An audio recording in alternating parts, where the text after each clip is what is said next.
Hello, my friends. It's Indiana Holmes again to start the week with the continuation of the book, The Island of Dr. Moreau by H.G. Wells. I hope you're enjoying this story. I find it fascinating and seemingly more detailed than movies that I've watched that are based on this book. As is the case with a lot of books, movies don't quite do them justice, and sometimes they rewrite and change things that were in the original text. That's why I enjoy reading these classic novels and short stories in their original form by their original writers, authors, if you will. Okay? All right, let's get started tonight where we left off last Friday. Chapter 7, The Locked Door. The reader will perhaps understand that at first everything was so strange about me, and my position was the outcome of such unexpected adventures, that I had no discernment of the relative strangeness of this or that thing. I followed the llama up the beach, and was overtaken by Montgomery, who asked me not to enter the stone enclosure. I noticed then that the puma in its cage and the pile of packages had been placed outside the entrance to this quadrangle.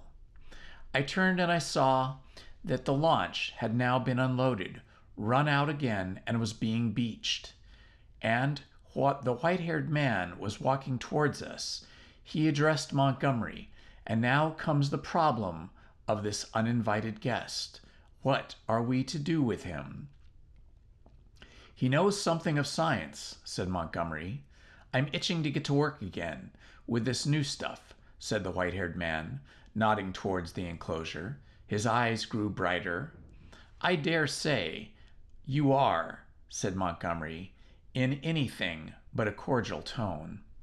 We can't send him over there, and we can't spare the time to build him a new shanty, and we certainly can't take him into our confidence just yet. I'm in your hands, said I.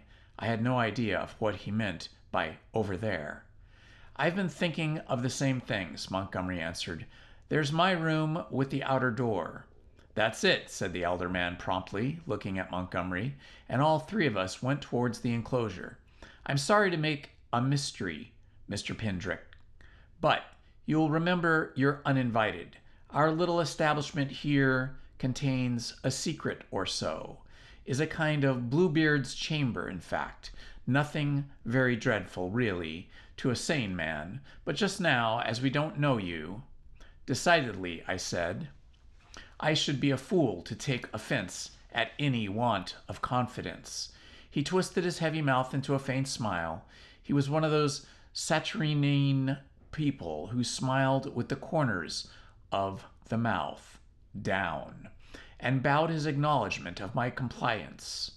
The main entrance to the enclosure was passed. It was a heavy wooden gate, framed in iron and locked with the cargo of the launch piled outside it. And at the corner we came to a small doorway I had not previously observed. The white-haired man produced a bundle of keys from a pocket of his greasy blue jacket, opened this door and entered. His keys and the elaborate lockup of the place, even while it was still under his eye, struck me peculiar. I followed him and found myself in a small apartment, plainly but not uncomfortably furnished, and with its inner door, which was slightly ajar, opening into a paved courtyard. This inner door Montgomery at once closed. A hammock was slung across a darker corner of the room, and a small, unglazed window, defended by an iron bar, looked out towards the sea. This, the white-haired man told me, was to be my apartment, and the inner door, which, for fear of accidents, he said, he would lock on the other side, was my limit inward.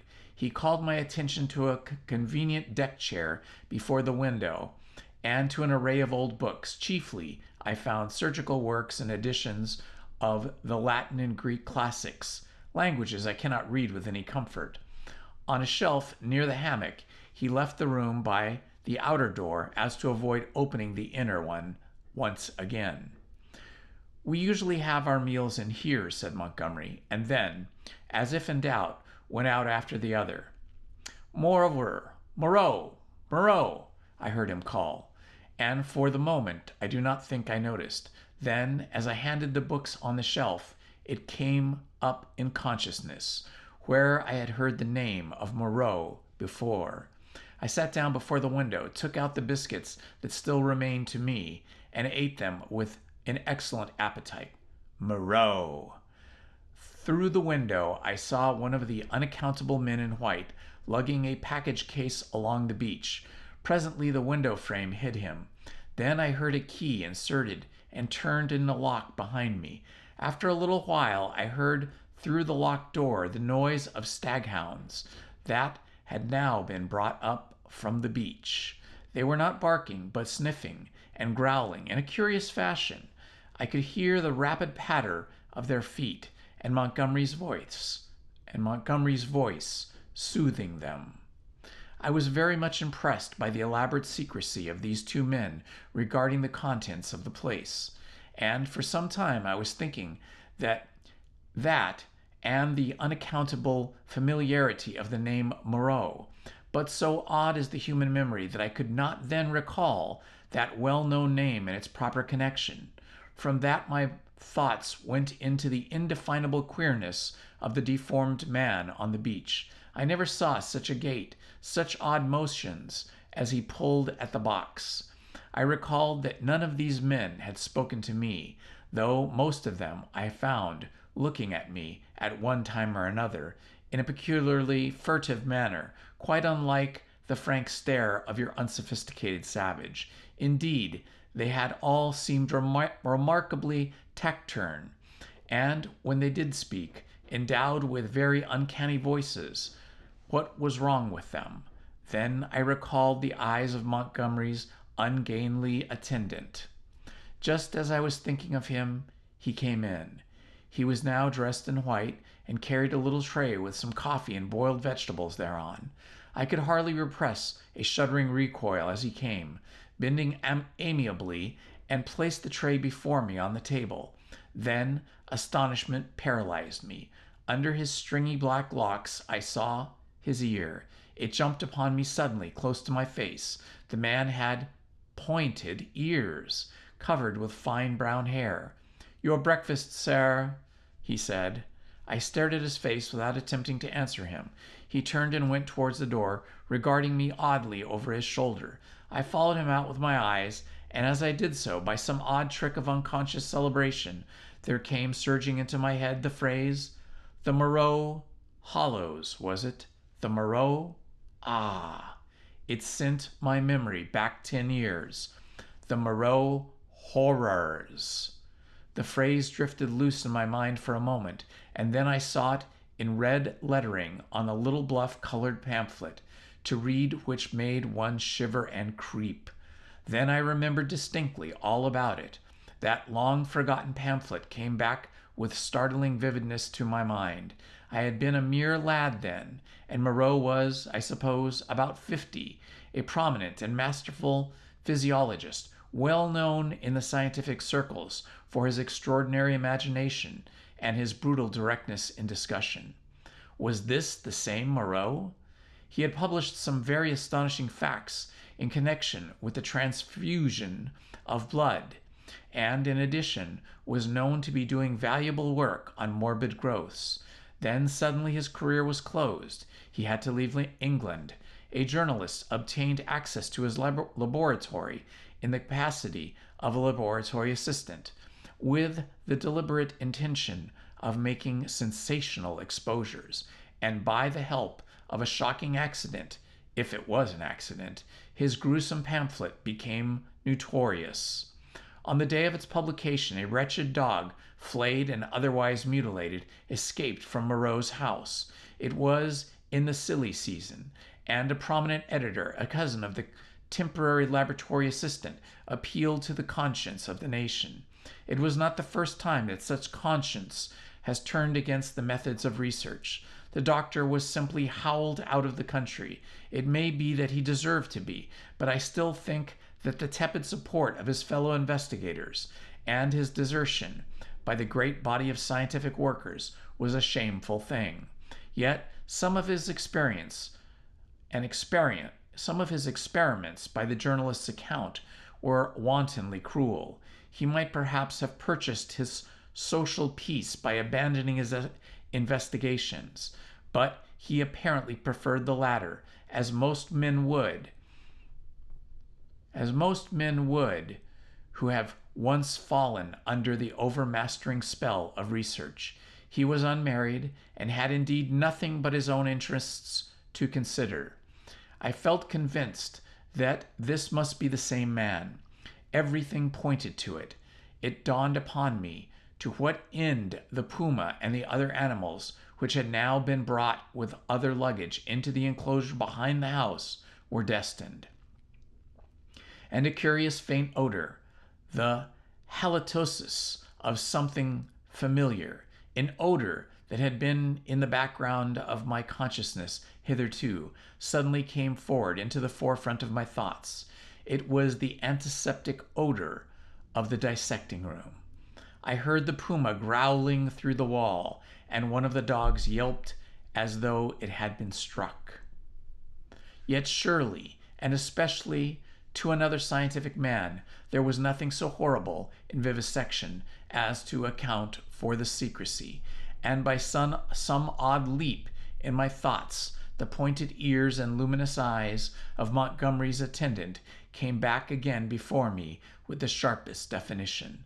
I stared before me out at the green sea, frothing under a refreshing breeze, and let these and other strange memories of the last few days chase one another through my mind. What could it all mean? A locked enclosure on a lonely island, a notorious vivisector, and these crippled and distorted men. Chapter 8. The Crying of the Puma. Montgomery interrupted my tangle of mystification and suspicion about 1 o'clock, and his grotesque attendant followed him with a tray bearing bread, some herbs and other eatables, a flask of whiskey, a jug of water, and 3 glasses and knives. I glanced askance at the strange creature, and found him watching me with his queer, restless eyes. Montgomery said he would lunch with me, but that Moreau was too preoccupied with some work to come. Moreau, I said. I know that name. The devil you do, said he. What an ass I was to mention it to you. I might have thought, anyway, it will give you an inkling of our mysteries. Whiskey? No thanks, I'm an abstainer. I wish I'd been. But it's no use locking the door after the steed is stolen. It was that infernal stuff which led to my coming here, that and a foggy night. I thought myself in luck at the time, when Moreau offered to get me off. It's queer. Montgomery said suddenly, as the outer door closed, "Why has your man pointed ears? Why are those ears of his pointed?" "Damn," he said, over his first mouthful of food. He stared at me for a moment and then repeated, "Pointed ears?" "Little points to them," said I, calmly as possible, with a catch in my breath, and a fine black fur at the edges. He helped himself to whiskey and water with great deliberation. I was under the impression that his hair covered his ears. I saw them as he stooped by me and put that coffee you sent me on the table, and his eyes shine in the dark. By this time, Montgomery had recovered from the surprise of my question. "I always thought," he said deliberately, with a certain attenuation of his flavoring of lisp, "that there was something the matter with his ears, from the way he covered them. What were they like?"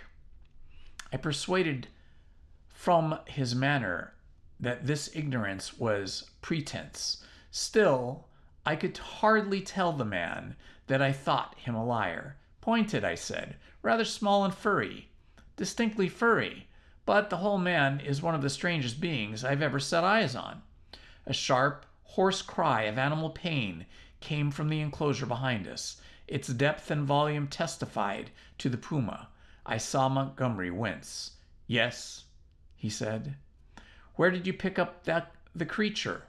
"San Francisco. He's an ugly brute, I admit. Half-witted, can't remember where he came from, but I'm used to him, we both are.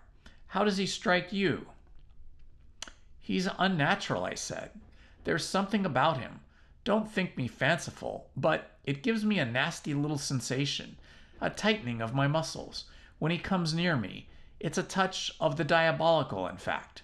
Montgomery had stopped eating while I told him this. "Rum?" he said. "I can't see it." He resumed his meal. "I had no idea of it," he said, and masticated. The crew of the schooner must have felt it the same. Made a dead set at the poor devil. You saw the captain. Suddenly the puma howled again, this time more painfully. Montgomery swore under his breath. I had half a mind to attack him about the men on the beach. Then the poor brute within gave vent to a series of short, sharp cries. "Your men on the beach," said I. "What race are they?" "Excellent fellows, aren't they?" said he, absent-mindedly, knitting his brows as the animal yelled out sharply. I said no more. There was another outcry worse than the former. He looked at me with his dull gray eyes, and then took some more whiskey. He tried to draw into discussion about alcohol, professing to have saved my life with it. He seemed anxious to lay stress on the fact I owed my life to him. I answered him distractedly. Presently our meal came to an end. The misshapen monster with the pointed ears cleared the remains away, and Montgomery left me alone in the room again. All the time he had been in a state of ill-concealed irritation at the noise of the vivisected puma. He had spoken of his odd want of nerve, and left me to the obvious application. I found myself that the cries were singularly irritating, and they grew in depth and intensity as the afternoon wore on. They were painful at first, but their constant resurgent at last altogether upset my balance. I flung aside a crib of Horace I had been reading, and began to clench my fists and bite my lips, and had to pace the room. Presently I got to stopping my ears with my fingers. The emotional appeal of those yells grew upon me steadily, grew at last to such an exquisite expression of suffering that I could stand it in that confined room no longer. I stepped out on the door into the slumberous heat of the late afternoon, and walking past the main entrance, locked again, I noticed, turned the corner of the wall. The crying sounded even louder outdoors. It was as if all the pain in the world had found a voice. Yet, had I known such pain was in the next room, and had it been dumb, I believe I have thought since, I could have stood it well enough. It is when suffering finds a voice and sets our nerves quivering that this pity comes troubling us. But in spite of the brilliant sunlight and the green fans of trees waving in the soothing sea breeze, the world has confusion, blurred with drifting black and red phantasms, until I was out of earshot of the house in the checkered wall. Chapter 9. The Thing in the Forest. I strode through the undergrowth that clothed the bridge behind the house, scarcely heeding whither I went, passed on through the shadow of a thick cluster of straight-stemmed trees beyond it, and so presently found myself some way on the other side of the ridge, and descending towards a streamlet that ran through a narrow valley. I paused and listened. The distance I had come, or the intervening masses of thicket, deadened any sound that might be coming from the enclosure. The air was still. Then, with a rustle, a rabbit emerged and went scampering up the slope before me. I hesitated and sat down in the edge of the shade. The place was pleasant. The rivulet was hidden by a luxuriant vegetation of the banks, save at one point, where I caught a triangular patch of its glittering water. On the farther side, I saw, through a bluish haze, a tangle of trees and creepers, and above these again, the luminous blue sky. Here and there a splash of white crimson marked the blooming of some trailing epithet. I let my eyes wander over the scene for a while, and then began to turn over the mind again the strange peculiarities of Montgomery's man. But it was too hot to think elaborately, and presently I fell into a tranquil state of midway between dozing and waking. From this I was aroused, after I know not how long, by rustling amidst the greenery on the other side of the stream. For a moment I could see nothing but the waving summits of the ferns and reeds. Then suddenly, upon the banks of the stream appeared something. At first I could not distinguish what it was. It bowed its round head to the water and began to drink. Then I saw it was a man, going on all fours like a beast. He was clothed in bluish cloth, and was of a copper-colored hue, with black hair. It seemed that grotesque ugliness was invariable characteristics of these islanders. I could hear the suck of the water at his lips as he drank, and I leaned forward to see him better, and a piece of lava detached by my hand. I went pattering down the slope. He looked up guiltily, and his eyes met mine. Forthwith he scrambled to his feet and stood wiping his clumsy hand across his mouth and regarding me. His legs were scarcely half the length of his body, so staring one another out of countenance, we remained for perhaps the space of a minute. Then, stopping to look back once or twice, he slunk off among the bushes to the right of me, and I heard the swish of the fronds grow faint in the distance and die away. Long after he had disappeared, I remained sitting up and staring in the direction of his retreat. My drowsy tranquility had gone. I was startled by a noise behind me, and turning suddenly, saw the flapping white tail of a rabbit vanishing up the slope. I jumped to my feet. The apparition of this grotesque, half-bestial creature had suddenly populated the stillness of the afternoon for me. I looked around me rather nervously and regretted that I was unarmed. Then I thought that the man I had just seen had been clothed in bluish cloth, had not been naked as a savage would have been, and I tried to persuade myself from the fact that he was, after all, probably a peaceful character, that the dull ferocity of his countenance belied him. Yet I was greatly disturbed at the apparition. I walked to the left along the slope, turning my head about and peering this way and that among the straight stems of the trees. Why should a man go on all fours to drink with his lips?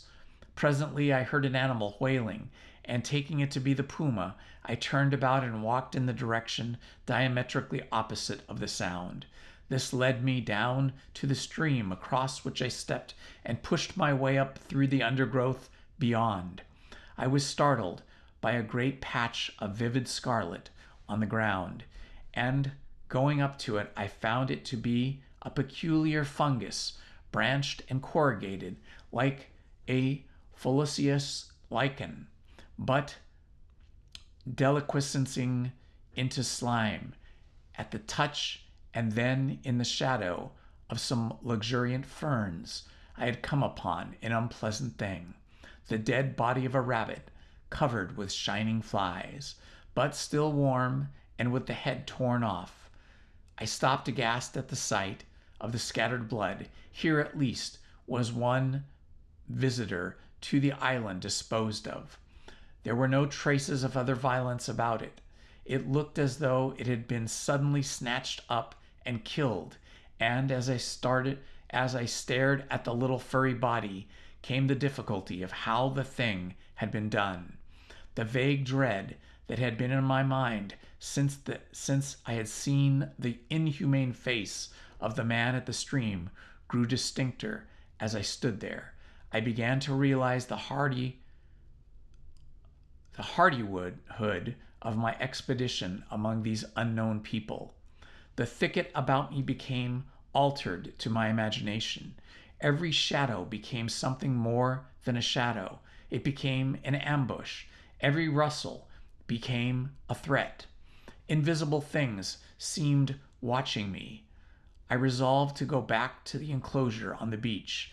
I suddenly turned away and thrust myself violently, possibly even frantically, through the bushes, anxious to get a clear space about me again. I stopped just in time to prevent myself emerging upon an open space. It was a kind of glade in the forest, made by a fall. Seedlings were already starting to struggle for the vacant space, and beyond the dense growths of stems and twining vines and splashes of fungus and flowers closed in again. Before me, squatting together upon the fungoid ruins of a huge fallen tree, and still unaware of my approach, were three grotesque human figures. One was evidently female, the other two were men. They were naked, save for swathings of scarlet cloth about the middle, and their skin were of a dull pinkish drab color, such as I had seen in no savages before. They had fat, heavy, chinless faces, retreating foreheads, and a scant bristly hair upon their heads. I never saw such beastly-looking creatures before. They were talking, or at least one of the men was talking to the other, and all three had been too closely interested to heed the rustling of my approach. They swayed their heads and shoulders from side to side. The speaker's words came thick and sloppy, and though I could hear them distinctly, I could not distinguish what he said. He seemed to me to be reciting some complicated gibberish. Presently his articulation became shriller, and spreading his hands, he rose to his feet. At that the others began to gibber on in unison, also rising to their feet, spreading their hands and swaying their bodies in rhythm with their chant. I noticed then the abnormal shortness of their legs and their lank, clumsy feet. All three began to slowly circle round, raising and stamping their feet and waving their arms. A kind of tune crept into the rhythmic recitation, and a refrain, Alula and Balula, it sounded like. Their eyes began to sparkle and their ugly faces to brighten with an expression of strange pleasure. Saliva dripped from their lips and from their mouth that was lipless. That is to say, this saliva dripped from lipless mouths. Suddenly, as I watched their grotesque and unaccountable gestures, I perceived clearly, for the first time, what it was that had offended me, what had given me the two inconsistent and conflicting impressions of utter strangeness, and yet the strangest familiarity. The three creatures engaged in this mysterious rite were human in shape, and yet human beings with the strangest air about them of some familiar animal. Each of these creatures, despite its human form, its rag of clothing, and its rough humanity of its bodily form, had woven into it its movements, that is, expressions of movements of its countenance, into which its whole presence, some now irresistible suggestion of a hog, a swinish taint, the unmistakable mark of the beast. I stood overcome by this amazement realization, and then the most horrible questionings came rushing into my mind. They began leaping in the air, first one and then the other, whooping and grunting. Then one slipped and for a moment was on all fours to recover, indeed forthwith. But that transitory gleam of the true animalism of these monsters was enough. I turned as noiselessly as possible, and becoming every now and then rigid with fear of being discovered, as a branch cracked or a leaf rustled, I pushed back into the bushes. It was long before I grew bolder, and I dared to move freely. But my only idea for the moment was to get away from these foul beings, and I scarcely noticed that I had emerged from upon a faint pathway amidst the trees. Then, suddenly traversing a little glade, I saw with an unpleasant start two clumsy legs among the trees, walking with noiseless footsteps, parallel with my course, and perhaps 30 yards away from me. The head of the upper part of the body were hidden by a tangle of creeper. I stopped abruptly, hoping the creature did not see me. The feet stopped as I did. So nervous was I that I controlled to an impulse to headlong flight with the utmost difficulty. Then, looking hard, I distinguished through the interlacing network the head and body of the brute I had seen drinking. He moved his head. There was an emerald flash in his eyes as he glanced at me from the shadow of the trees in half-luminous color that vanished as he turned his head again. He was motionless for a moment, and then, with a noiseless tread, began running through the green confusion. In another moment he had vanished behind some bushes. I could not see him, but I felt that he had stopped and was watching me again. What on earth was he, man or beast? What did he want with me? I had no weapon, not even a stick. Flight would be madness. At any rate, the thing, whatever it was, lacked the courage to attack me. Setting my teeth hard, I walked straight towards him. I was anxious not to show my fear that seemed chilling my backbone. I pushed through a tangle of tall white-flowered bushes and saw him 20 paces beyond, looking over his shoulder at me and hesitating. I advanced a step or two, looking steadfastly into his eyes. "Who are you?" said I. He tried to meet my gaze. "No," he said suddenly, and, turning, went bounding away from me through the undergrowth. Then he turned and stared at me again. His eyes shone brightly out of the dusk under the trees. My heart was in my mouth, but I felt my only chance was bluff, and I walked steadily towards him. He turned again and vanished into the dusk. Once more I thought I caught the glint of his eyes, and that was all. For the first time I realized how the lateness of the hour might affect me. The sun had set some minutes since, and the swift dusk of the tropics was already fading out the eastern sky, and a pioneer moth fluttered silently by my head. Unless I would spend the night among the unknown dangers of the mysterious forest, I must hasten back to the enclosure. The thought of a return to that pain-haunted refuge was extremely disagreeable, but still more so was the idea of being overtaken in the open by darkness and all that darkness might conceal. I gave one more look into the blue shadows that had swallowed up this odd creature, and then retraced my way back down the slope towards the stream, going, as I judged, in the direction from which I had come. I walked eagerly, my mind confused with many things, and presently found in a level place among scattered trees the colorless clearness that comes after the sunset flush was darkling. The blue sky above grew momentarily deeper, and the little stars, one by one, pierced the attenuated light. The inner spaces of the trees, the gaps in the further vegetation that had been hazy in the blue of the daylight, grew black and mysterious. I pushed on. The color vanished from the world. The treetops rose against the luminous blue sky in the inky silhouette, and all below that outline melted into one formless blackness. Presently the trees grew thinner, and the shrubbery undergrowth more abundant. Then there was a desolate space covered with a white sand, and then another expanse of tangled bushes. I did not remember crossing the sand opening before. I began to be tormented by a faint rustling upon my right. I thought at first it was fancy, for whenever I stopped there was silence, save for the evening breeze in the treetops. Then, when I turned to hurry on again, there was an echo of my footsteps. I turned away from the thickets, keeping to more open ground, and endeavoring by sudden turns now and then to surprise something in the act of creeping upon me. I saw nothing, and nevertheless my sense of another presence grew steadily. I increased my pace, and after some time came to a slight ridge, crossed it, and turned sharply, regarding it steadfastly from the further side.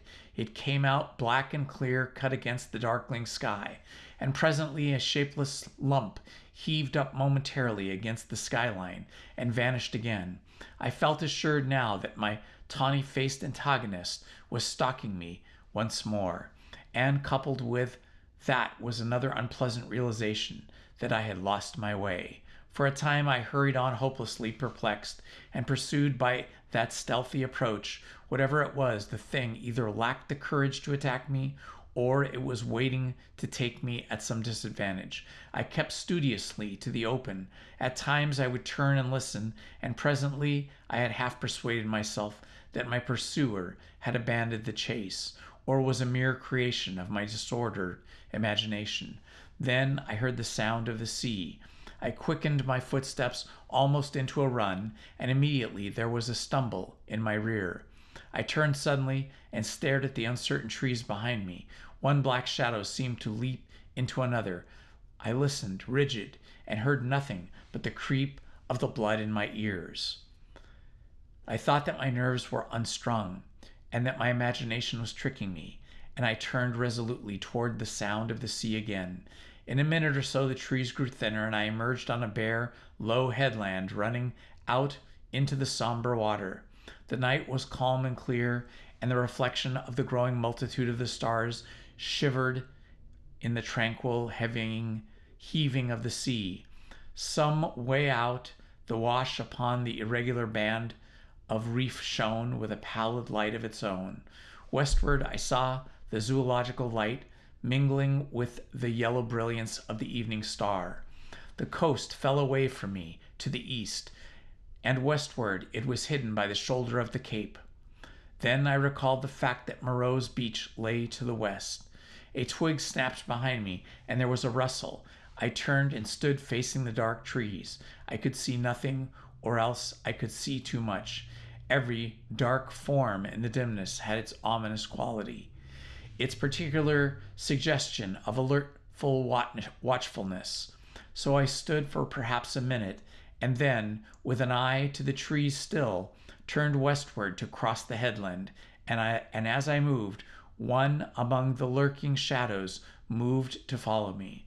My heart beat quickly. Presently the broad sweep of the bay to the westward became visible, and I halted again.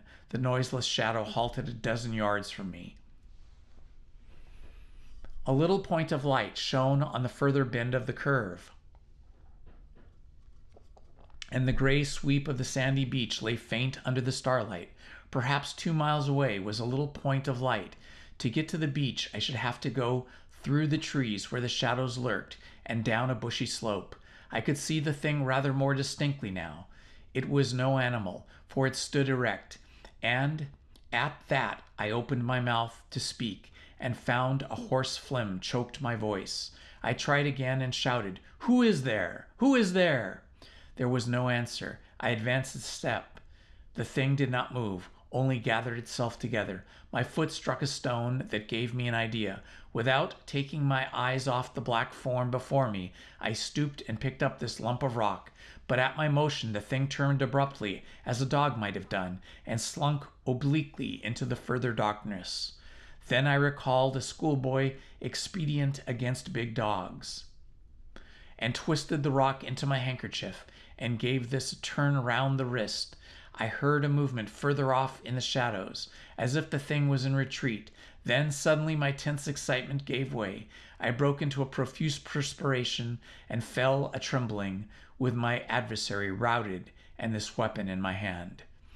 It was some time before I could summon resolution to go down through the trees and the bushes upon the flank of the headland to the beach. At last, as I did, at a run, and as I emerged the thicket upon the sand, I heard some other body come crashing after me. At that I completely lost my head with fear and began running along the sand. Forthwith there came a swift patter of soft feet in pursuit. I gave a wild cry and redoubled my pace. Some dim black thing, or things about 3 or 4 times the size of rabbits, went running or hopping up from the beach towards the bushes as I passed. So long as I live, I shall remember the terror of that chase. I ran near the water's edge, and I heard every now and then the splash of feet that gained upon me. Far away, hopelessly far, was the yellow light. All that about us was black and still. Splash, splash, came the pursuing feet, nearer and nearer. I felt my breath going, for I was quite out of training. It whooped as I drew it. and I felt a pain like a knife at my side. I perceived the thing would come up with me long before I reached the enclosure, and, desperate and sobbing for my breath, I wheeled around upon it and struck it as it came up upon me, struck it with all my strength. The stone came out of the sling of the handkerchief as I did so. As I turned, the thing, which had been running on all fours, rose to its feet, and the missile fell, fair on its left temple. The skull rang loud, and the animal man blundered into me, thrust me back with its hands, and went staggering past me to fall headlong upon the sand, and his face in the water, and there it lay still. I could not bring myself to approach that black heap. I left it there, with the water rippling around it, under the still stars, and giving it a wide berth, pursued my way towards the yellow glow of the house, and presently, with a positive effect of relief, came the pitiful moaning of the puma, the sound that had originally driven me out to explore this mysterious land. At that, though I was faint and horribly fatigued, I gathered together all my strength, and I began running again towards the light. I thought I heard a voice calling me. Chapter 10. The Crying of the Man. As I drew near the house, I saw that the light shone from the open door of my room, and then I heard coming from out of the darkness at the sight of that orange oblong light the voice of Montgomery shouting, "Prendick!" I continued running. Presently I heard him again. I replied by a feeble "Hullo," and in another moment had staggered up to him.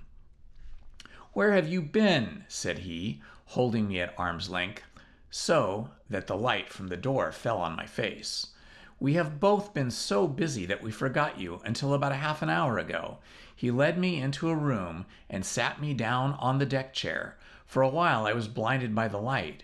"We did not think you would start to explore the island of ours without telling us," he said, "and then I was afraid. But what? Hullo?" My last remaining strength slipped from me, and my head fell forward on my chest. I think he found a certain satisfaction in giving me brandy. "For God's sake," said I, "fasten that door." "You've been meeting some of our curiosities, eh?" said he. He locked the door and turned to me again. He asked me no questions, but gave me some more brandy and water and pressed me to eat. I was in a state of collapse. He said something vague about forgetting to warn me, and asked me briefly when I left the house and what I had seen. I answered him as briefly in fragmentary sentences. "Tell me what it all means," said I, in a state bordering on hysterics. "It's nothing so very dreadful," said he, "but I think you have about enough for one day." The puma suddenly gave a sharp yell of pain. At that he swore under his breath. "I'm damned," said he, "if this place is not as bad as Gower Street with its cats." "Montgomery," said I, "what was that thing that came after me? Was it a beast or was it a man?" "If you don't sleep tonight," he said, "you'll be off your head tomorrow." I stood up in front of him. "What was that thing that came after me?" I asked. He looked me squarely in the eyes and twisted his mouth askew. His eyes, which had seemed animated a minute before, went dull. "From your account," said he, "I am thinking it was a boggle." I felt a gust of intense irritation, which passed as quickly as it came. I flung myself into the chair again and pressed my hands on my forehead. The puma began once more. Montgomery came round behind me and put his hand on my shoulder. "Look here, Prendick," he said, "I had no business to let you drift out into this silly island of ours. But it's not so bad as you feel, man. Your nerves are worked to rags. Let me give you something that will make you sleep, that will keep you on for hours yet. You must simply get to sleep, or I won't answer for it." I did not reply. I bowed forward, and he covered my face with his hands. Presently, he returned with a small measure containing a dark liquid. This he gave to me. I took it unresistingly, and he helped me into the hammock. When I awoke, it was broad daylight. For a little while I lay flat, staring at the roof above me. The rafters, I observed, were made of timbers of a ship. Then I turned my head and saw a meal prepared for me on the table. I perceived that I was hungry and prepared to clamber out of the hammock, which, very politely anticipating my intention, twisted round and deposited me on all fours on the floor. I got up and sat down before the food. I had a heavy feeling on my head, and only the vaguest memory at first of the things that had happened overnight. The morning breeze blew very pleasantly through the unglazed window, and that the food contributed to a sense of animal comfort which I experienced. Presently, the door behind me and the door inwards towards the yard of the enclosure opened. I turned and saw Montgomery's face. "All right," said he. "I'm frightfully busy," and he shut the door. Afterwards, I discovered that he forgot to relock it.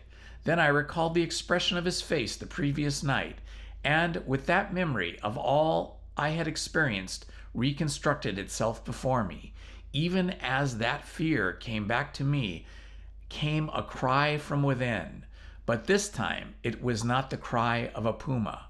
I put down the mouthful and hesitated upon my lips, and listened. Silence for the whisper of the morning breeze. I began to think my ears had deceived me. After a long pause, I resumed my meal, but with my ears still vigilant. Presently, I heard something else, very faint and low. I sat as if frozen in my attitude. Though it was faint and low, it moved me more profoundly than all that I had hitherto heard of the abominations behind the wall. There was no mistake this time in the quality of the dim, broken sounds, no doubt at all of their source, for it was groaning, broken by sobs and gasps of anguish. It was no brute this time. It was a human being in torment. Yes, a human being in torment. As I realized this, I rose, and in 3 steps had crossed the room, seized the handle of the door into the yard, and flung it open before me. "Prendick, man, stop!" cried Montgomery, intervening. A startled deerhound yelped and snarled. There was blood I saw in the sink, brown and some scarlet, and I smelt a peculiar smell of carbolic acid. Then, through an open doorway beyond, in a dim light of shadow, I saw something bound painfully upon a framework, scarred, red, and bandaged. And then, blotting this out, appeared the face of old Moreau, white and terrible. In a moment he had gripped me by the shoulder with a hand that was smeared red, had twisted me off my feet, and flung me headlong back into my own room. He lifted me as though I was a little child. I felt at full length upon the floor, and the door slammed and shut out the passionate intensity of his face. Then I heard the key turn the lock, and Montgomery's voice in expultation. "Ruin the work of a lifetime," I heard Moreau say. "He does not understand," said Montgomery, and other things that were inaudible. "I can't spare the time yet," said Moreau. The rest I did not hear. I picked myself up and stood trembling, my mind a chaos of the most horrible misgivings. Could it be possible, I thought, that such a thing as the vivisection of men was carried out here? The questions shot like lightning across the tumultuous sky, and suddenly the clouded horror of my mind condensed into a vivid realization of my own danger. Chapter 11. The Hunting of the Man. The Hunting of the Man. It came before my mind with an unreasonable hope of escape that the outer door of my room was still open to me. I was convinced now, absolutely assured, that Moreau had been vivisecting a human being all the time since I had heard his name. I had been trying to link in my mind, in some way, the grotesque animalism of the islanders with his abominations, and now thought I had seen it all. The memory of his work on the transfusion of blood recurred to me. The creatures I had seen were victims of some hideous experiment.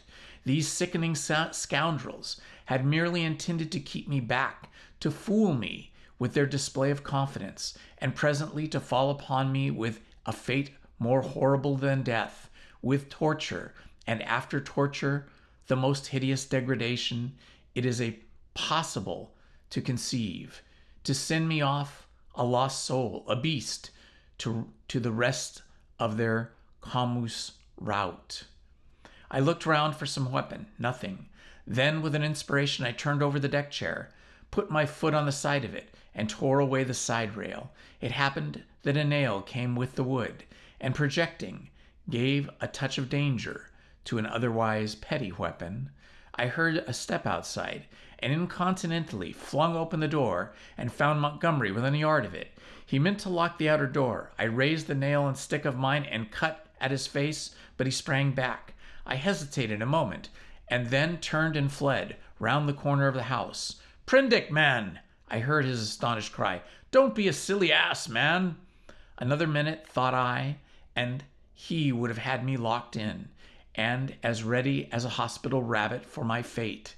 He emerged behind the corner, for I heard him shout, "Prendick!" Then he began to run after me, shouting things as he ran. This time, running blindly, I went northeastward in a direction at right angles to my previous expedition. Once, as I went running headlong up the beach, I glanced over my shoulder and saw his attendant with him. I ran furiously up the slope, over it, then turning eastward along a rocky valley, fringed on either side with the jungle. I ran for perhaps a mile altogether, my chest straining, my heart beating in my ears, and then, hearing nothing of Montgomery or his man, and feeling upon the verge of exhaustion, I doubled sharply back toward the beach, as I judged, and I lay in a shelter of a canebrake. There I remained for a long time, too fearful to move, and indeed too fearful to even plan a course of action. A wild scene about me lay sleeping silently under the sun, and only sound near me was the thin hum of some small gnats that had discovered me. Presently I became aware of a drowsy breathing sound, and soughing off upon the sea, the beach. After about an hour I heard Montgomery shouting in my name, far away to the north. That set me thinking of my plan of action. As I interpreted it then, the island was inhabited only by these two vivisectors and their animalized victims. Some of these, no doubt, they could press into their service against me if need arose.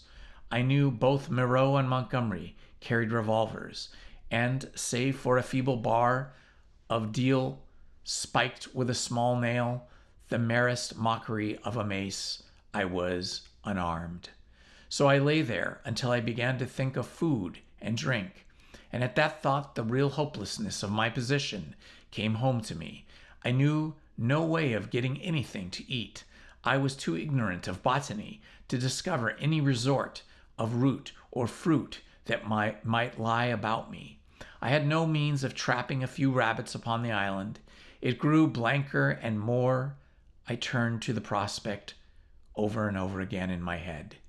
At last, in the desperation of my position, my mind turned to the animal men I had encountered. I tried to find some hope in what I remembered of them. In turn, I recalled each one I had seen and tried to draw some augury of assistance from my memory.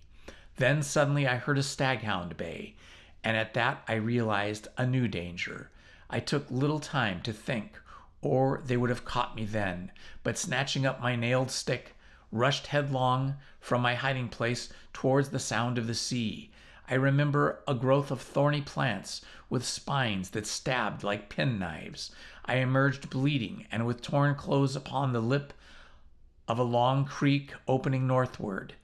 I went straight into the water without a minute's hesitation, wading up the creek and presently finding myself knee-deep in a little stream.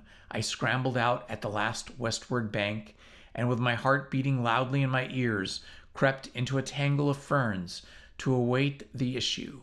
I heard the dog, there was only one, draw near and yelp when it came to the thorns. Then I heard no more, and presently began to think I had escaped. The minutes passed, the silence lengthened out, and at last, after an hour of security, my courage began to return to me. By this time, I was no longer very much terrified or very miserable. I had, as it were, passed the limit of terror and despair. I now felt my life was practically lost, and that persuasion made me capable of daring anything. I had even a certain wish to encounter Moreau face to face, and as I had waded into the water, I remembered that if I were too hard pressed, at least one path of escape from the torment still lay upon me. They could not very well prevent my drowning myself. I had half a mind to drown myself then, but an odd wish to see the whole adventure out, a queer, impersonal, spectacular interest in myself, restrained me. I stretched my limbs, sore and painful from the pricks of the spiny plants, and stared round me at the trees, and so suddenly that it seemed to jump out of the green tracery about me. My eyes lit upon a black face watching me. I saw that it was the simian creature who had met the launch upon the beach. He was clinging to the oblique stem of a palm tree. I gripped my stick and stood up to face him. He began chattering. You, was all I could distinguish at first. Suddenly he dropped from the tree, and in another moment was holding the fronds apart and staring curiously at me. I did not feel the same repugnance toward the creature which I had experienced in my encounters with the other beastmen. You, he said, in the boat. He was a man, then, at least as much of a man as Montgomery's attendant, for he could talk. Yes, I said, I came in the boat, from the ship. Oh, he said, and his bright eyes, restless eyes, traveled over me, to my hands, to the stick I carried, to my feet, to the tattered places in my coat, and the cuts and scratches I received from the thorns. He seemed puzzled at something. His eyes came back into my hands.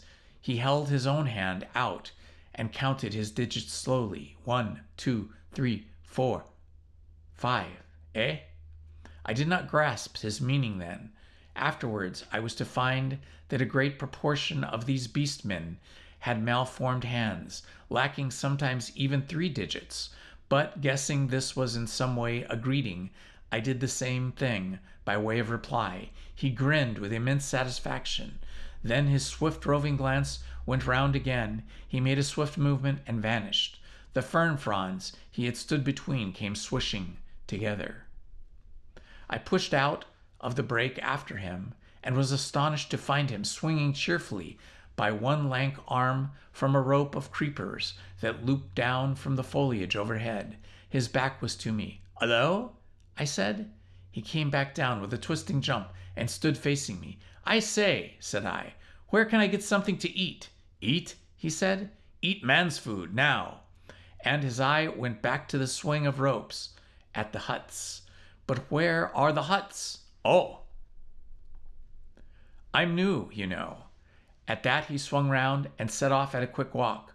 All his motions were curiously rapid. "Come along," said he. I went with him to see the adventure out. I guessed the huts were some rough shelter where he and some more of the beast people lived. I might perhaps find them friendly and find some handle in their mind to take hold of. I did not know how far they had gotten, or how far they had forgotten their human heritage. My ape-like companion trotted alongside me, with his hands hanging down and his jaw thrust forward. I wondered what memory he might have had in him. "How long have you been on this island?" said I. "How long?" he asked. After having the question repeated, he held up 3 fingers. The creature was little better than an idiot. I tried to make out whatever he meant by that, and it seems I bored him. After another question or 2, he suddenly left my side and went leaping at some fruit that hung from a tree. He pulled down a handful of prickly husks and went to eating the contents. I noted this with satisfaction, for here at least was a hint for feeding. I tried him with some other questions, but his chattering, prompt responses were as often as not quite at the cross purposes with my question. Some few were appropriate, others quite parrot-like. I was so intent upon these peculiarities that I scarcely noticed the path we followed. Presently we came to trees, all charred and brown, so to a bare place covered with a yellow-white incrustation, across a drifting smoke, pungent in whiffs to the nose and eyes, went drifting. Out on our right, over the shoulder of bare rock, I saw the level blue of sea. The path coiled down abruptly into a narrow ravine between two tumbled and knotty masses of blackish scoriae. Into this we plunged. It was extremely dark. This passage, after the blinding sunlight reflected from the sulphurous ground, its walls grew steep and approached each other. Blotches of green and crimson drifted across my eyes. My conductor stopped suddenly. "Home?" said he, and I stood in a floor of a chasm that was at first absolutely dark to me. I heard some strange noises and thrust the knuckles of my left hand into my eyes. I became aware of a disagreeable odor, like that of a monkey's cage ill cleaned. Beyond, the rock opened again upon a gradual slope of a sunlit greenery, and on either hand the light smote down through narrow ways into the central gloom. Please hit the like button, subscribe, and hit the notifications button. Thank you very much.